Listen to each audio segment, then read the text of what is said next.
मक्सी जी report. अॼु दिल के आलमी ॾींहं जे मुनासिबत सां सिविल अस्पताल शिकारपुर में दिल के स्पेशलिस्ट डॉक्टर ज़हीर अहमद भुट्टो ॻाल्हाईंदे चयो आहे त दुनिया के ॿियनि मुल्कनि जी असांजे मुल्क में भी दिल की बीमारी में मुब्तला मरीज़नि की तादाद में इजाफ़ो थी रहियो आहे। हिन चयो त दिल की बीमारी खां जेकॾहिं बचणु चाहियो था त पोइ चिकनाहट वारनि खाधनि खाइण खां परहेज़ कयो ऐं रोज़ानो 45 मिनट वॉक करणु ज़रूरी आहे। जॾहिं त सिविल अस्पताल शिकारपुर में दिल की बीमारी के बचाव के लिए आगाही ॾियण जे लाइ वॉक रैली कढी वई, जंहिं वॉक में deputy commissioner Shikarpur Iltaf Ahmed Chacha, district health officer Shikarpur doctor Waseem Uddin Sheikh,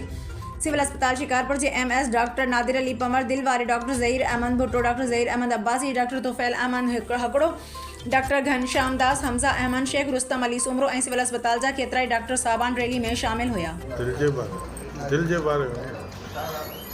अॼु जेको असां वाक कईसीं या वर्ल्ड डायबिटीज़ डे, दुनिया में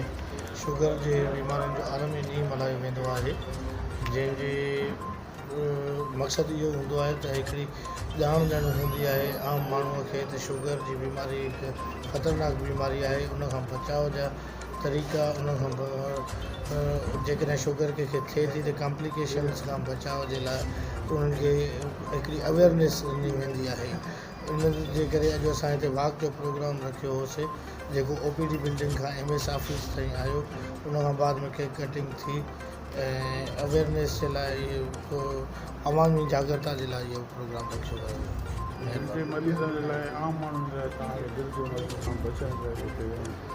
उन जे लाइ जेके चिकनाई वारियूं शयूं आहिनि उन्हनि खे न वापराइनि, स्मोकिंग न कनि ऐं हिन खां अलावा डेली 35 खां 40 मिनट वॉक ज़रूरी आहे, जेका ब्रिस्क वॉक हुजे।